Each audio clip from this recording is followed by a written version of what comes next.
I am very grateful for this opportunity to speak to you at this conference. And I would like to use my presentation to give you an overview of joint research that our team here in Geneva has done together with Eightfold in California. We just finished a first research brief on labor market transitions, and I'm happy to share with you some of our insights and some of our ideas to move forward. Before I get into the research itself, please allow me to introduce the International Labour Organization and our connection to the topic future of work. Then I will introduce labor market transition as a common topic of interest between us and Eightfold. And then in the last part of my presentation, I am going to share with you where we stand in terms of our research.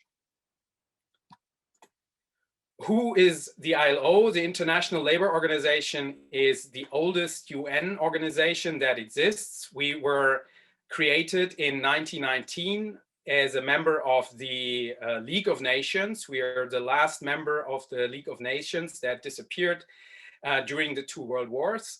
After World War II, we were integrated into the UN system. And as you can see from these pictures, and probably you know that yourselves, the end of the 19th century and the beginning of the 20th century was a period of great turmoil socially. And much of this turmoil came from changes in the world of work and from changes that we could see in technology at the time. And you can see that I'm trying to create this link between the past and the future because what we are asking ourselves at the ILO and many other people around the world, enterprises and governments, is whether or not we are again in a period of big changes in the world of work. A lot of concepts that we use today, jobs, employment, unemployment, social security, the idea of working time and free time and so on, a lot of these concepts actually came from this period at the end of the 19th century and the beginning of the 20th century. And it's a good time to ask ourselves if the future of work will look similar or different. What is the ILO doing in particular? In essence, we are a standard setter. We are creating international labor standards here in Geneva. This is our main activity. You can think of the ILO maybe as something like an international labor ministry. It's not entirely true because together with the labor ministries of our member states, we also have the employer associations and the workers associations as partners. And together we create international labor standards here. What of course also interests us are all other developments in the world of work, including the impact of technology. We have a child labor program. We have programs for gender inclusion in developed and developing economies. And a great deal of our attention at the research department has been on the future of work. And in this regard, the ILO had convened a global commission on the future of work in 2019. This commission consisted of several international politicians, corporate leaders, labor market experts, and trade unionists that came together to discuss different dimensions of the future of work. I'm mentioning this because this commission came up with a report to share with us policy recommendations for governments, but also for corporations, how to deal with the future of work. And one of the propositions or one emphasis that this commission made was to have a closer look at labor market transitions in the future. So the commission is assuming that we will see many more labor market transitions in the future, and that it's the responsibility of all of us, of governments, of trade unions, of civil society, of corporations, to make sure that these labor market transitions are successful and successfully managed. So this brings me to more content of my presentation. Labor market transition. So this is also the first research topic that we tackled together with Eightfold. We mainly look at job-to-job transitions. So those are transitions of people that are in a job and want to move or have to move to another job. So this is the main purpose of our ongoing research, but I would like you to step back and think about labor market transitions and the importance of these transitions a little bit more broadly. These transitions can happen in terms of employment status. People can be employed, they can be unemployed, they can move out of employment to be in education, they can be in maternity leave, they can move to part-time employment, they can move back to full-time employment. So all of these are labor market transitions in terms of employment status, and those to get these transitions successful is of high priority to us, and I think also to many companies. Other transitions can be by occupation. People may have to change or want to change their occupation. They may keep their occupation and they may change the industry. They may keep the same occupation in the same industry, but just change their role. That would be the typical case, or very often the case when you look at career paths. So people make another type of labor market transition if they go from or move from a junior role to a more senior role with more responsibility and higher wage and maybe higher productivity. And finally, the last angle I would like to mention in this context is that these transitions can sometimes happen within an organization. Intuitively, I would think those are the more preferred ones because, you know, people remain in employment. But some of the transitions can also happen outside of organizations or across organizations. And it's of high interest to understand what kind of transitions happen under which circumstances. So what is the importance of these transitions? And I mean, I gave some arguments already in my previous slides, but the obvious reasons are that in a certain organization, you need to carry out a project or a job and you don't have the right skills to do that. So you need to move somebody there from inside or from outside. Every transition, of course, is related to costs. So making a successful transition is always a question of, you know, keeping your costs under control. Another argument is, I'm not getting now into the effectiveness or organizational efficiency, but there is a strong desire for organizations today to be agile, to be flexible, to be able to react to new challenges and new information quickly. And I would say that from a people's perspective, what this means is that you need to be able to shift people around to new tasks quickly and smoothly. So that's another argument for successful transitions. In my personal opinion, what I would like to emphasize a lot is the people themselves. People need to be motivated. People want to develop. The workforce today is very aspiring. If you look at different surveys, you can see that the workforce today doesn't want to be put in a situation where they are working at an assembly belt for 50 years doing the same thing. They want to change their activities. They want to develop. Many people have the aspiration to do something useful, something socially useful, something sustainable. So this is another way of talking about successful transitions. And in my opinion, I think this will be a big difference to the labor market of the 20th and 19th century, that we may have to think a little bit more bottom-up approach. So how can we get people to do what they really want, what they want to do? How can we move them to activities that they enjoy doing and that they're good at, instead of the old approach, which is to create a job and then try to squeeze the right person in. But that's more of my personal opinion in terms of what we should see in as social progress in the 21st century. And of course, successful transitions are always a sign of efficiency, either within an organization or for society as a whole. If you make successful transitions, you will be more efficient and more productive. Now, to do some research on this, you need empirical evidence. And what kind of evidence do we actually have on these job-to-job transitions or labor market transitions? And I would assert we have very little evidence.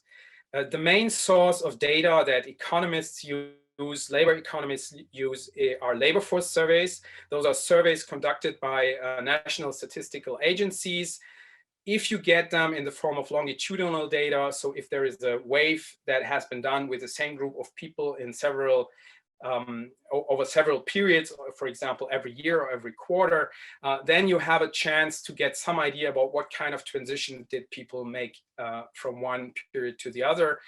Very often you don't have these data, and in general, I still think that these labor force surveys don't give you very granular information. Other sources are interviews. You can ask people, how did you end up in this position, and why did this person not end up in that position? But interviews remain always a little bit of, I think, anecdotal evidence.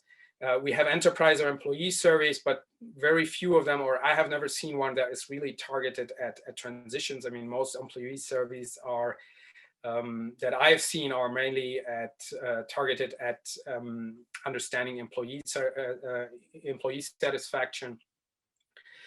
So overall, there's not much empirical evidence in understanding what kind of transitions work and how we can make them work better. And a new opportunity, I think, emerges from the use of data science in HR management. We've seen this over the last years, and I think we are just at the beginning of a longer process where we start to make decisions in HR management based on data. We have data on recruitment, we have data on performance, we have data also on transitions. And I think we can make use of these data in understanding these transitions better. And that was actually the point of departure for our joint research with Eightfold. We were able to create a very unique database. So Eightfold has the capability of using natural language processing to extract and process data from CVs. And a CV is self-reported data, but it does report or show us how people have moved from one position to another throughout their careers. And on the basis of this data set, we created a so-called occupational mobility network. I will show you a chart in a minute, in which we can see how have people moved from one occupation to the other, which transitions were possible, which transitions were not possible.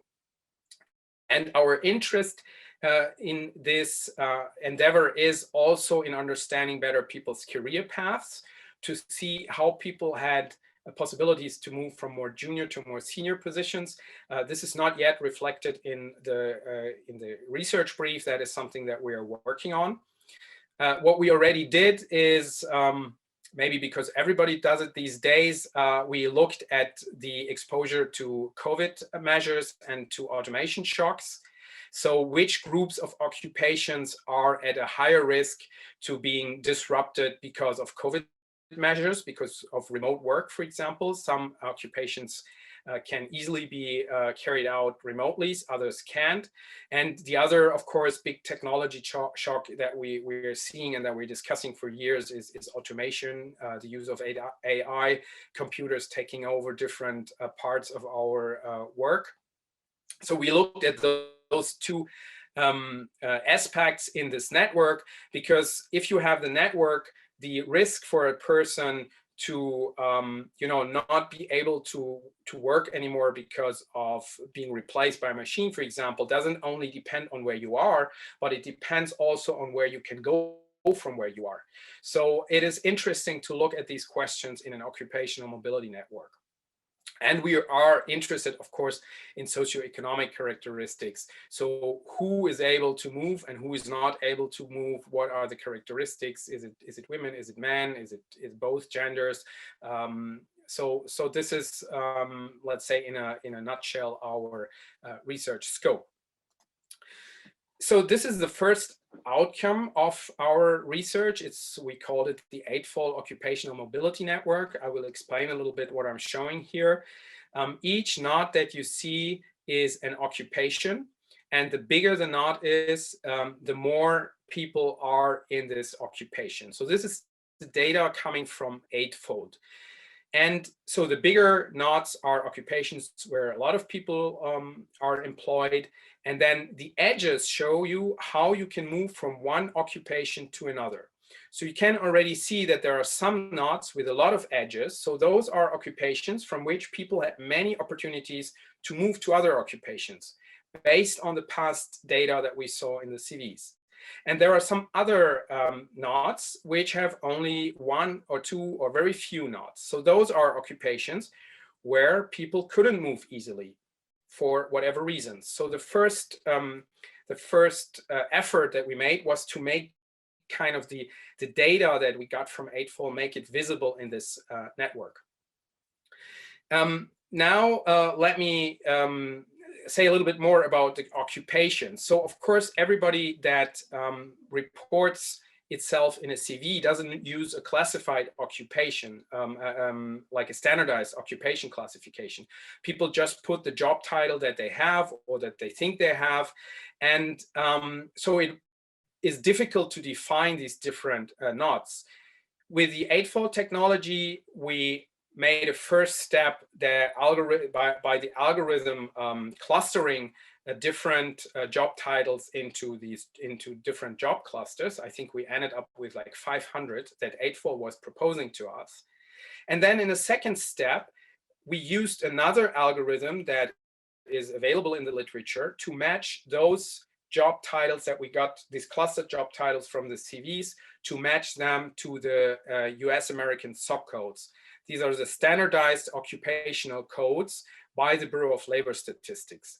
In the Bureau of Labor Statistics, they have a list of all officially existing occupations. It's about 1,200, I think, can be a little bit more. I don't remember the exact number.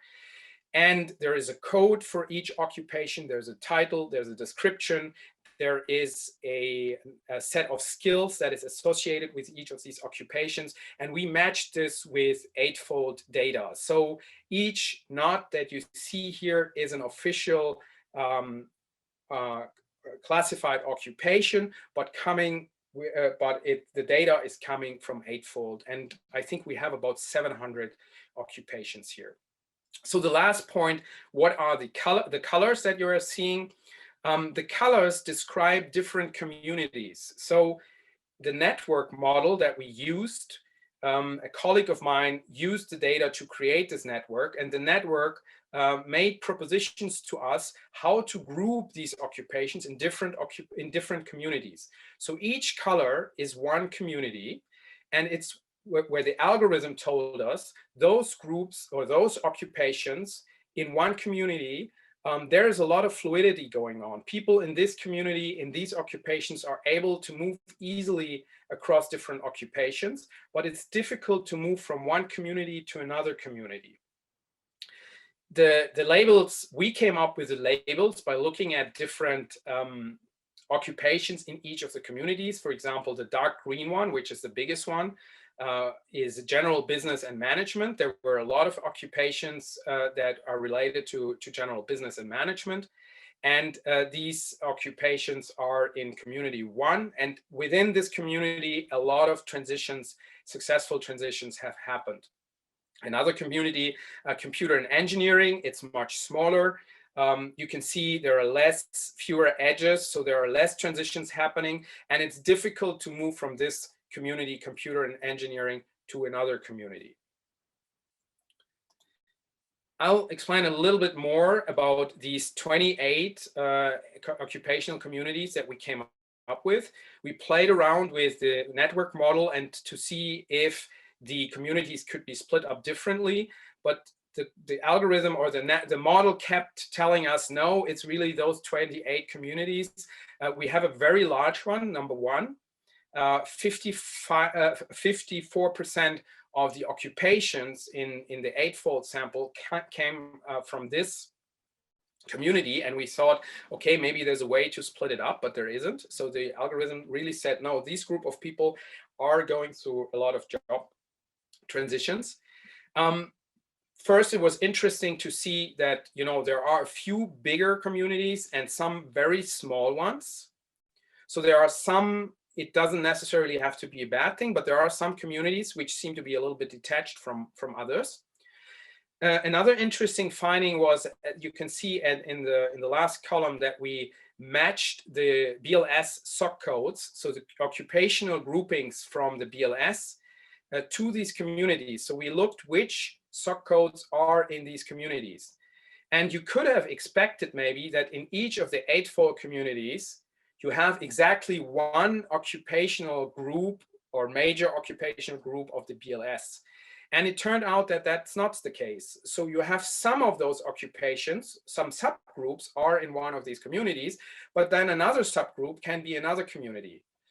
So which tells you that, you know, within an BLS occupational group, some subgroups are similar to other subgroups in other occupational groups. I think that's interesting because the grouping of the BLS, there's some reason behind it. For example, that's something that we need to check.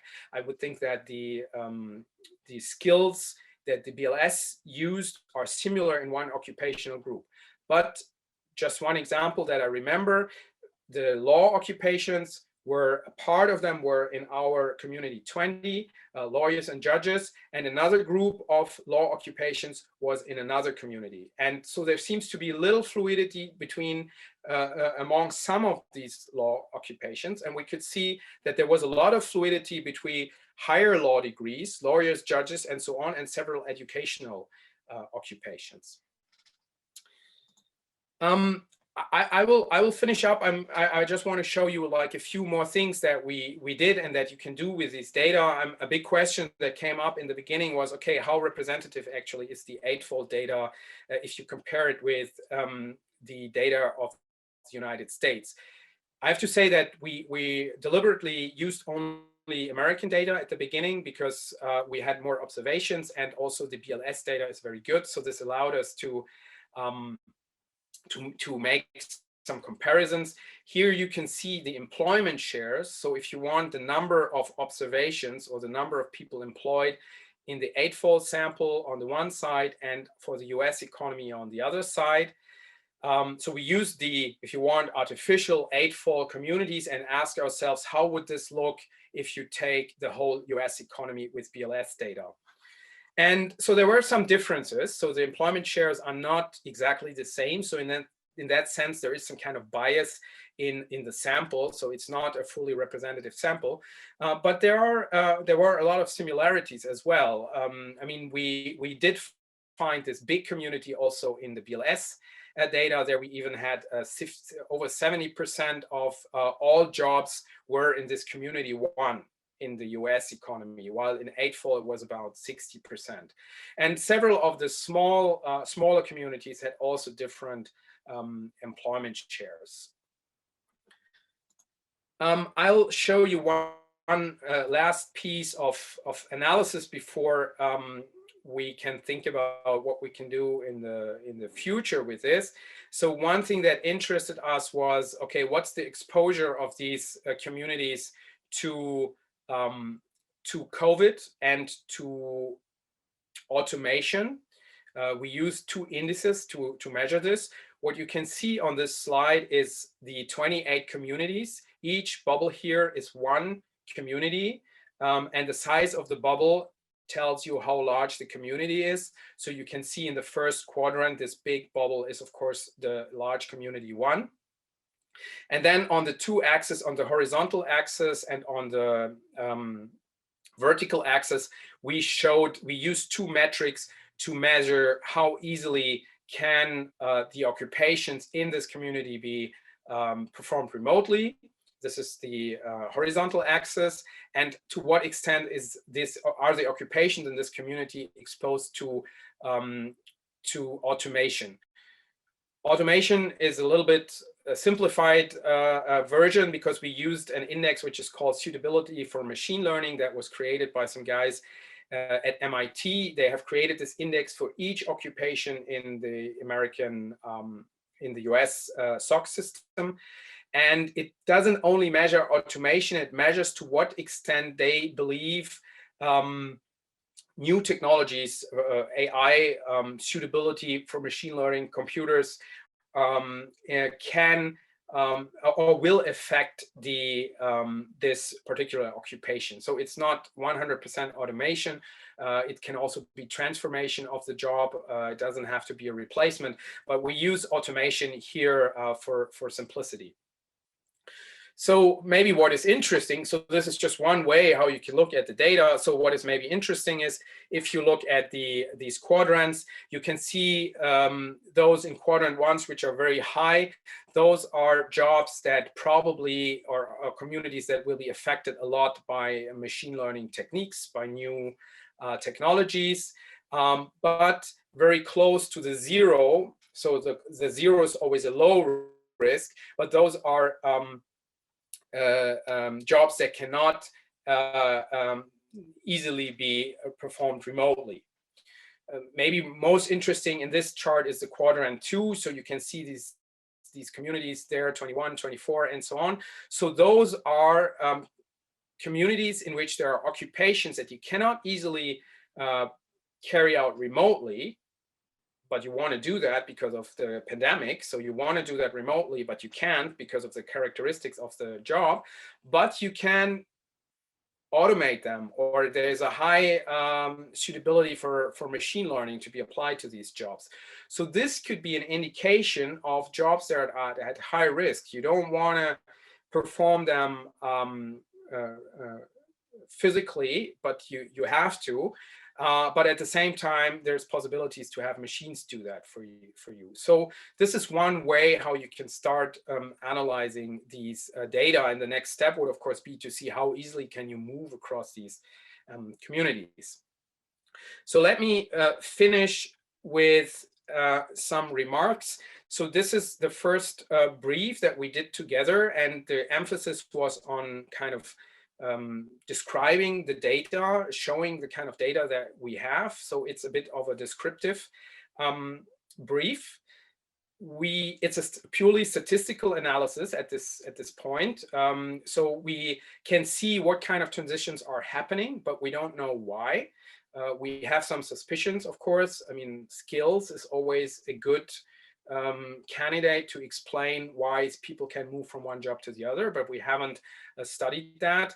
The role of general versus specialized skills. Maybe specialized skills trap you in a community. Generalized skills maybe open ways to move to other occupations or open up the community. We don't know that yet.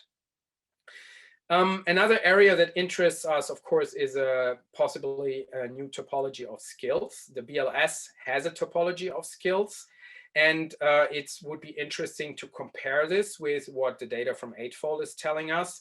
It could be that maybe some of the skills that are grouped in one community telling us that, hey, these people can move easily across occupations. Maybe those skills are very different compared to the classification from the BLS. We don't know that yet. And maybe we can come up with a new topology. That's another idea that we are interested in. We could come up with new similarity measures of occupations. We already saw that some occupations were grouped in different occupational groups were in one community. So that's already some intuitive sense of closeness. And I mean, there's of course also a way to find, to do this more sophisticatedly with a mathematical measure, for example, of closeness of occupations, of skills, and so on. So it would be interesting to see what we can learn here from the Eightfold data. Another aim that we have is international comparisons. So what you've seen is all US based, and I think an obvious next step is to ask ourselves does it look the same in all of the countries, or can we see completely different communities in other countries, and why is that the case? And finally, so this has not that much to do with the particular data set that we're using here. It's more a general remark that I think with more and more data science in HR or in labor markets, there are many more opportunities, I think, not only to do this kind of analysis. The ILO has just released a couple of briefs on COVID and the impacts of COVID on the fly, using data science techniques that we didn't have before, which we call nowcasting. So we use actual data to, draw a picture of where we stand currently in labor market issues.